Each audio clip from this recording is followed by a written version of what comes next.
Selamat datang dan bertemu kembali untuk perkuliahan keterampilan komunikasi. Hari ini kita sudah masuk pertemuan kelima dengan topik atau materi tentang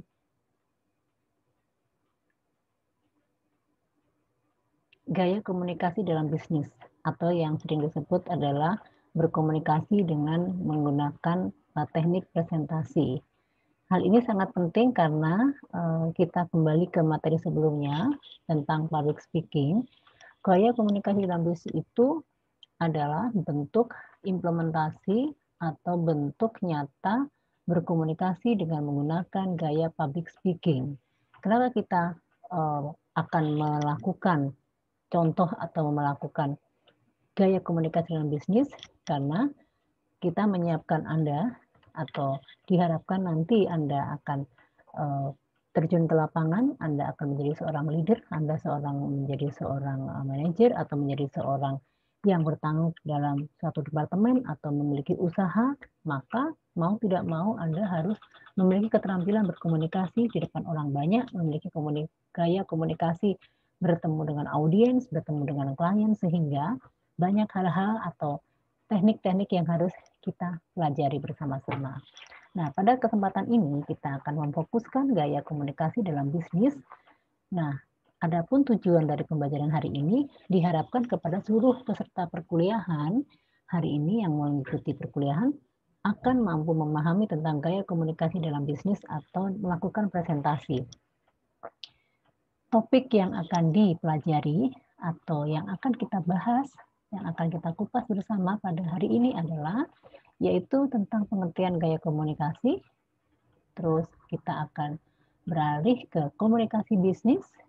Terus karena sudah masuk ke bisnis, ke organisasi, kita harus mengetahui juga bentuk-bentuk presentasi. Terus presentasi itu sebetulnya sasarannya untuk siapa saja.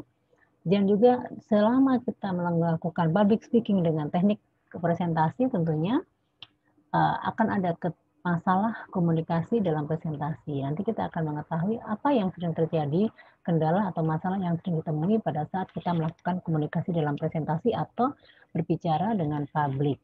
Nah, yang terakhir adalah bagaimana meningkatkan kemampuan supaya dalam presentasi itu kita menjadi efektif. Tidak terjadi kembali kesalahan atau masalah-masalah yang muncul dalam melakukan presentasi. Berikutnya, saya akan menjelaskan tentang gaya komunikasi, pengertiannya. Gaya komunikasi atau communication style didefinisikan sebagai seperangkat perilaku antar pribadi yang terspesialisasi. Artinya gini, dalam setiap orang berkomunikasi tentunya akan memiliki gaya berbeda-beda, khusus terspesialisasi tergantung dari satu tema atau pesan atau informasi yang disampaikan ataupun dengan melihat karakter audiensnya. Terspesialisasi itu artinya kemampuan gaya khusus. Karena dalam komunikasi itu kita akan memiliki gaya berbeda-beda. Person to person, komunikasi personal, komunikasi antar rekan sejawat atau rekan kerja, komunikasi dengan pimpinan atau komunikasi dengan anak buah tentunya berbeda, sangat berbeda sekali. Ya, hal ini juga tentunya akan berbeda juga terhadap kalau kita melakukan public speaking dengan orang atau audiens yang dengan jumlah yang sangat banyak atau dengan pihak-pihak eksternal atau dengan pihak-pihak publik masyarakat itu sangat memiliki gaya yang berbeda-beda. Kalau mungkin berbicara dengan person to person mungkin kita suaranya volumenya biasa, tapi begitu kita dengan atasan kita juga mulai memiliki gaya komunikasi yang lebih teratur, lebih sopan, lebih hati-hati. Kalau berkomunikasi dengan rekan sejawat mungkin bisa bahasa sehari-hari, bahasa gaul pun diperbolehkan. Nah, kalau juga berbicara dengan audiens, klien, publik, itu juga harus khusus, memiliki keahlian khusus, harus terspesialis secara khusus. Kenapa? Karena yang dipengaruhi atau kita akan mempengaruhi banyak orang dengan latar belakang yang berbeda-beda. Nah, ini yang perlu digarisbawahi. Kenapa?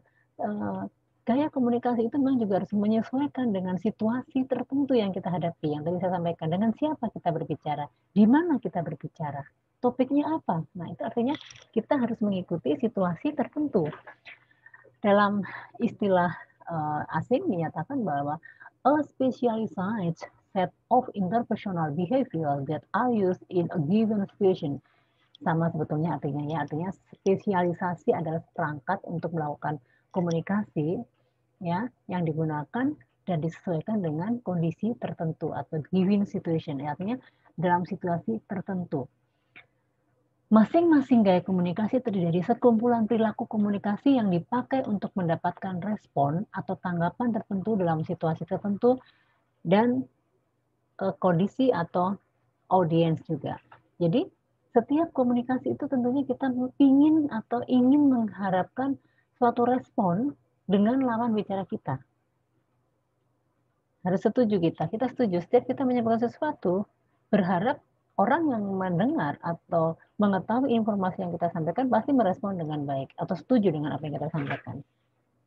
Semuanya, entah itu dengan orang pribadi, entah itu dengan kelompok, dengan anak buah, ya, terlebih dengan audiens, berharap apa yang kita sampaikan, apa yang kita orasikan itu diikuti dan dipahami, diaminkan dan direspon dengan positif, dengan antusias oleh audiens.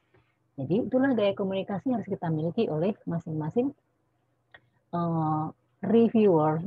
Sementara receiver itu akan mengikuti kalau kita menyampaikannya dengan baik, tentunya diimbangi dengan gaya yang tepat pula. Fungsi komunikasi, kita harus mengingatkan kembali bahwa komunikasi itu memiliki fungsi informatif, regulatif, persuasif, dan integratif. Informatif artinya ya dalam berkomunikasi itu akan menyampaikan pesan yang informatif. Baik dalam menyampaikan informasi harus jelas, harus bisa langsung diikuti oleh audiens atau receiver-nya, itu udah pasti. Kalau fungsi regulatif artinya komunikasi yang menyampaikan tentang perubahan aturan, tentang pedoman, tentang kebijakan regulatif. Nah, itu harus kena tentang regulasi tentang undang-undang perpajakan, undang-undang kepegawaian, tarif sekarang ada regulatif misalnya PPKM dan sebagainya, itu harus tersampaikan. Nah, yang berikutnya adalah persuasif. Persuasif itu membangun atau mengubah mindset seseorang menjadi lebih baik. Misalnya mengedukasi. Saat ini orang sedang heboh, banyak yang pro kontra tentang vaksin. Ada yang tidak setuju, ada yang setuju, beranggapan vaksin itu justru mematikan karena ada yang habis vaksin besoknya meninggal dan sebagainya. Ada yang baik dan sebagainya. Itu adalah persuasif, membangun motivasi, membentuk persepsi atau persuasif, meyakinkan orang untuk hal-hal yang lebih baik lagi. Misalnya kesehatan narkoba. Nah, itu kan persuasif. Dan terakhir adalah fungsi integratif.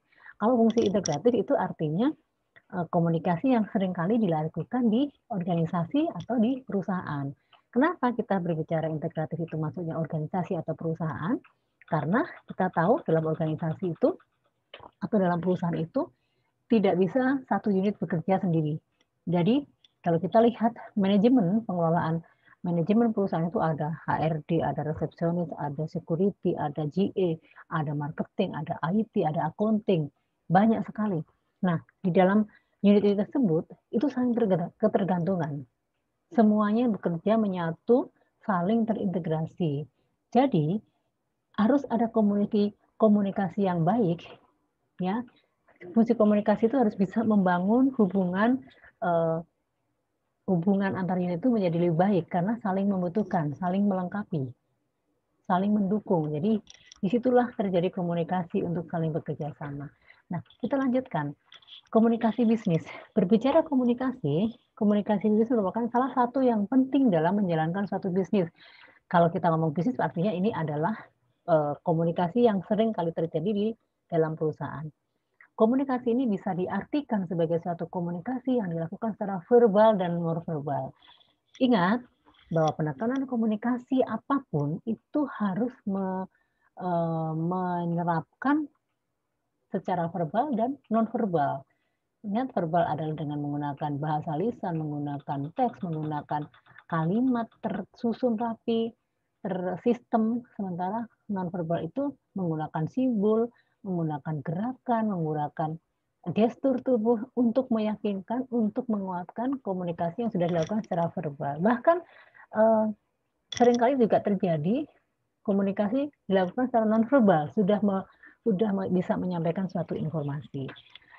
Nah, komunikasi bisnis itu berisi pendapat, ya, bisa ide, gagasan maupun informasi yang masih seputar bisnis. Komunikasi dapat dilakukan secara personal maupun impersonal. Jadi artinya bisa perseorangan atau secara kelompok atau dilakukan secara impersonal. Nah, kita masuk sebetulnya kalau komunikasi bisnis itu untuk apa sih? Komunikasi bisnis itu sebetulnya ya jelas ada 3 tujuan utamanya. Ya, karena komunikasi itu pertama yang utama adalah memberikan informasi, ya tentunya kalau dalam bisnis ya informasi tentang bisnis. Memberikan informasi yang berkaitan dengan dunia bisnis kepada pihak lain. Ya, lain itu bisa secara kepada rekan kerja atau antar unit, atau pihak lain dengan pihak ketiga atau pihak eksternal. Yang kedua, melakukan persuasi. Persuasi itu adalah sebuah komunikasi bisnis adalah melakukan persuasi kepada pihak lain agar apa yang disampaikan dapat dipahami oleh audiens dengan baik dan benar. Hal ini sering dilakukan terutama berkaitan dengan negosiasi. Ini misalnya kita punya proyek, ada tender, terus kita lagi mempromosikan suatu produk, terus kita perlu baik itu barang dan jasa, dan kita akan melakukan presentasi ke pihak lain untuk meyakinkan bahwa unggulan-unggulan produk atau tender itu bisa kita negosiasikan. Nah, ini penting sekali karena kalau sudah menyangkut pihak ketiga atau pihak eksternal itu komunikasi bisnis itu harus benar-benar dijaga dengan baik dan benar, dari penyampaiannya harus benar. Nah, itu biasanya akan ditunjukkan melalui presentasi-presentasi. Nah, ya, ini kolaborasi kerjasama dengan banyak pihak, ya, baik pihak internal atau internasional, domestik atau asing, misalnya untuk melebarkan sayap bisnisnya, melakukan kolaborasi. Nah, ini kolaborasi tidak akan datang sendirinya tanpa ada komunikasi. Nah, yang sering sekali misalnya juga kolaborasi, akuisisi atau merger gitu ya. Merger itu kan kolaborasi, akhirnya akan ada komunikasi antara perusahaan-perusahaan atau perusahaan-perusahaan baik domestik ataupun luar. Nah, kita masuk kepada presentasi. Nah, komunikasi bisnis itu identik dengan komunikasi yang dilakukan dengan cara presentasi, atau kita menyampaikan pertemuan sebelumnya bahwa pertama berbicara dengan audiens itu adalah public speaking. Public speaking, tapi kita harus mengikuti public speaking untuk yang seperti apa? Apa untuk sekedar untuk promo, atau sekedar untuk negosiasi, atau sekedar untuk melakukan persuasi. Nah, itu kan tergantung dari komunikasi yang kita bangun. Untuk kepentingan apa, tujuannya apa. Nah, dalam hal ini kita memiliki 4 jenis presentasi. Satu, presentasi informatif, yaitu memberikan informasi seputar tentang produk, kebijakan, hasil penelitian, dan sebagainya. Atau launching produk itu. Nah, berikutnya presentasi demonstratif, artinya presentasi yang memang membutuhkan demonstrasi, misalnya penemuan alat baru, penemuan mobil baru, terus ada launching mobil otomatis kan harus didemokan, atau alat-alat teknologi yang baru, robot dan sebagainya itu perlu didemokan, sehingga ini akan bisa dipahami oleh audiens. Nah, misalnya adanya robot, sekarang kan sudah era digital atau era teknologi industri menuju 5.0, itu harus banyak akan bisnis-bisnis di bidang apa namanya, efisiensi itu akan banyak, sehingga itu perlu demo dan sebagainya. Yang selanjutnya presentasi persuasif, ya itu adalah mengubah cara pandang, mengubah mindset untuk sesuatu yang lebih baik dan sesuatu yang sifatnya positif, membangun atau motivasi. Dan terakhir adalah presentasi inspiratif. Nah, inspiratif ini adalah presentasi atau public speaking, berbicara di depan orang banyak untuk memberikan motivasi, dan biasanya akan diberikan oleh para motivator-motivator. Misalnya kita tahu apa namanya, Mario Teguh, Renal Kasali, Hermawan Kertajaya, terus Krisnamurti. Nah, itu banyak sekali di Indonesia itu pakar-pakar motivator, Mary Riana gitu kan. Itu adalah presentasi inspiratif di mana terjadi informasi yang akan membangun, memberikan inspiratif, menjadi menjadi membantu orang-orang yang mendengarkan itu mengeluarkan ide, menjadi berubah menjadi lebih baik dan memiliki pengalaman inspiratif. Misalnya untuk sharing-sharing, biasanya ini akan banyak sharing-sharing pengalaman yang akhirnya menumbuhkan inspiratif kepada audiensnya. Nah, kita tahu sebetulnya kalau kita berbicara di depan umum atau lebih sering disebut public speaking dengan teknik presentasi, itu untuk siapa sih sebetulnya? Yang jelas namanya umum atau dengan publik itu memang khususnya audiens dengan jumlah yang banyak. Misalnya kepada masyarakat, publik ya. Ini misalnya terjadi orasi. Nah, apalagi kalau misalnya ada pemilu berarti itu adalah berbicara dengan publik, melakukan orasi, melakukan kampanye, terus melakukan penyuluhan-penyuluhan di bidang kesehatan, bidang posyandu, itu kan publik, masyarakat. Bagaimana cara membicarakannya, cara menyampaikannya supaya informasi dapat berjalan dengan baik atau tersampaikan kepada receiver-nya, pesannya sampai bagaimana. Nah, itulah sasaran yang harus dipelajari karakternya. B2B, bisnis to bisnis yang tadi disampaikan, ada kolaborasi, ada negosiasi, ya itu adalah komunikasi secara public speaking dengan menggunakan teknik presentasi. Nah, organisasi khusus, ya kan, atau akademisi misalnya kuliah umum, dosen memberikan materi, terus ada orasi, wisuda, itu adalah berbicara atau melakukan presentasi secara untuk sasarannya akademis. Dan masih banyak lagi, misalnya masyarakat, misalnya ada teater, ada musik, festival, itu kan komunikasi juga, tetapi lebih sifatnya ke hiburan. Nah, kita masuk ke teknis. Banyak sekali orang presentasi itu gagal atau menemui masalah sehingga tidak bisa mulus atau seringkali terjadi kendala. Artinya pesan inti atau informasi itu tidak akan tersampaikan dengan baik. Masalah yang sering dihadapi ya karena satu, merasa terlalu percaya diri, tidak menyiapkan naskah. Padahal biasanya seorang sehebat apapun itu tetap harus menyiapkan naskah. Minimal kalau lupa, kita bisa melihat, kita bisa membaca gitu. Apakah salah seorang presentasi harus buat naskah? Tidak salah. Tapi memang seharusnya hafal atau tanpa teks, harus bicara lugas, bicara langsung. Tapi memang harus sudah dipelajari terlebih dahulu karena bahasanya juga kita nggak bisa baku ngikutin teks karena kita harus improve dengan gaya kita dan melihat audiens. Biasanya kalau presentasi itu secara insting, secara otomatis itu akan berubah dengan sendirinya pada saat kita sudah berhadapan dengan audiens. Tiba-tiba muncul ide ya. Nah, memang sebaiknya memang tidak bisa membaca, tidak boleh membaca. Karena yang tadi saya sampaikan, komunikasi itu ya sifatnya harus berbicara, sharing gitu kan.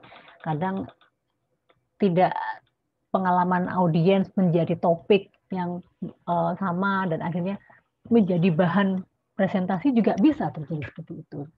Nah, pertama ya kalau misalnya itu ya perlu latihan sih memang. Pelatihan itu dalam hati ya mempelajari, kita atur waktunya, terus kita akan menggunakan kata salamnya seperti apa, menyampaikan kata intinya seperti harus dilatih dulu.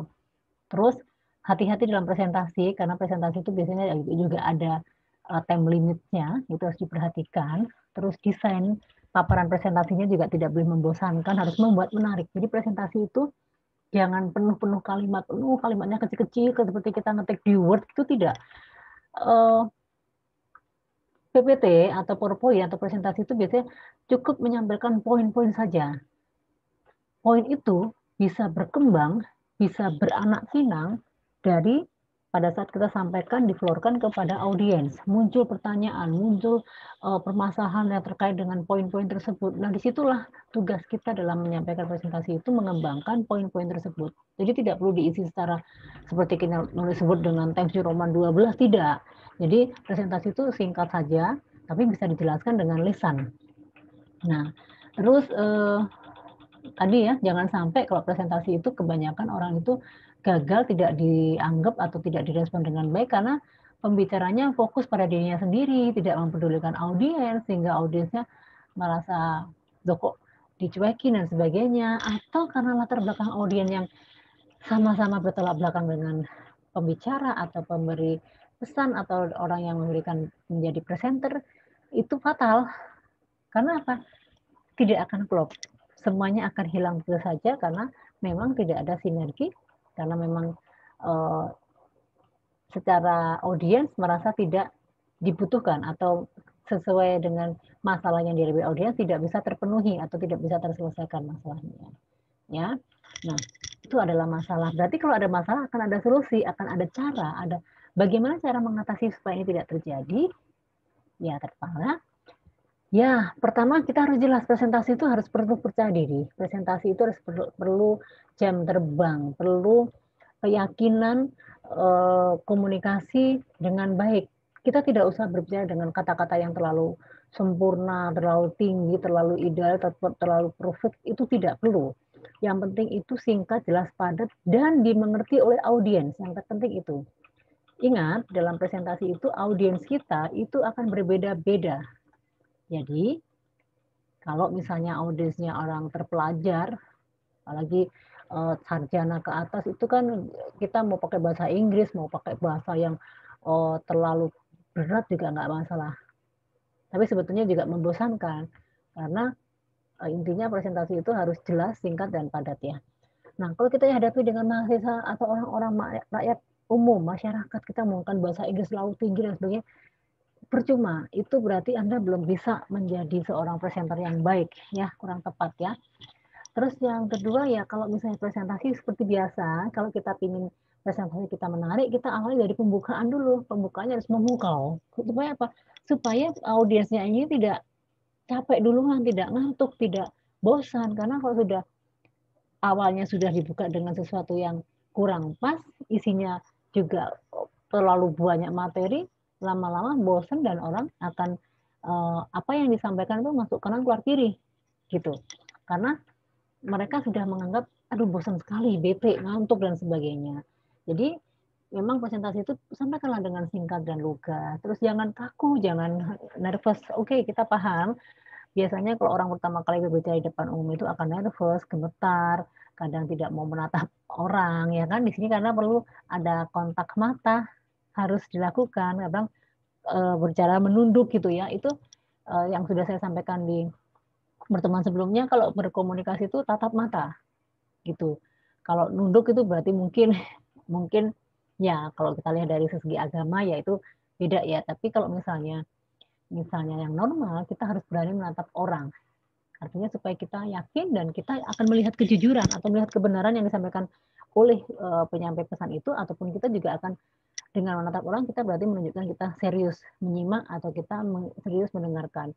Jika kedua, dengan menatap mata orang atau menatap mata pembicara, kita juga berusaha mencari kebenaran. Benar nggak sih yang dia sampaikan? Sungguh-sungguh nggak sih? Nah, itu terlihat dari situ. Nah, itu yang jangan sampai lupa, kenalilah audiens supaya kita tidak gagal menyampaikan informasi. Nah, karena kita berbicara di depan orang banyak, tentunya kita juga harus memperhatikan penampilan kita, itu terpenting. Kepada siapa, dengan siapa kita berbicara? Oh, misalnya ibu-ibu posyandu, ya kita nyesuaiin baju dengan ibu posyandu. Oh, kita berbicara dengan anak-anak muda, acara seminar kuliah atau kuliah umum. Nah, kita ya sesuaikan dengan mahasiswa tersebut. Intinya sesuai dengan porsinya. Kalau kita masuk ke kelompok-kelompok yang manula-manula, ya kita ya tidak usah menggunakan pakaian yang kekinian, ya itu percuma ya. Kita harus menyelesaikan seperti itu. Terus harus profesional. Nah, terus juga saat ini kita sudah berada di era teknologi, era digital, era industri 5.0 ya. Kita harus juga mampu menggunakan, mengoperasikan teknologi. Kalau misalnya nggak bisa ya kita tertinggal, kita harus memang improve semua presentasi, desain-desainnya harus menarik supaya tidak membosankan. Nah itulah. Nah itulah cara bagaimana meningkatkan efektivitas presentasi agar presentasi tidak gagal. Nah demikianlah materi kita untuk pertemuan hari ini. Nah untuk bisa mempraktekkan atau untuk berlatih, kita akan melakukan tugas kelompok ya, berkelompok untuk membuat desain atau ide kreatif yang akan siap dipresentasikan ya. Ini adalah ini baru rancangan saja, tapi Anda diminta untuk mendiskusikan, menentukan rancangannya apa, terus misalnya dari rencana visi itu kira-kira apa yang bisa dapat diselesaikan. Nah, itu dibuat semuanya nanti dipresentasikan untuk disampaikan atau minimal Anda meyakinkan orang kalau Anda punya usaha, punya bisnis itu seperti apa, gitu ya. Nah, tugas ini seperti biasa Anda bisa lihat kembali di e-kampus, Anda juga bisa lihat kembali deadline-nya dan perhatikan untuk agar tidak terlambat supaya tidak semuanya bisa teratur dengan baik. Demikianlah materi kita pada hari ini, pertemuan ke-5. Mudah-mudahan materi ini memberikan manfaat yang positif, berguna buat kita semuanya, dan kita akan bertemu kembali pada pertemuan berikutnya. Tentunya melanjutkan materi hari ini, dan saya ucapkan terima kasih. Sampai bertemu kembali di waktu yang akan datang.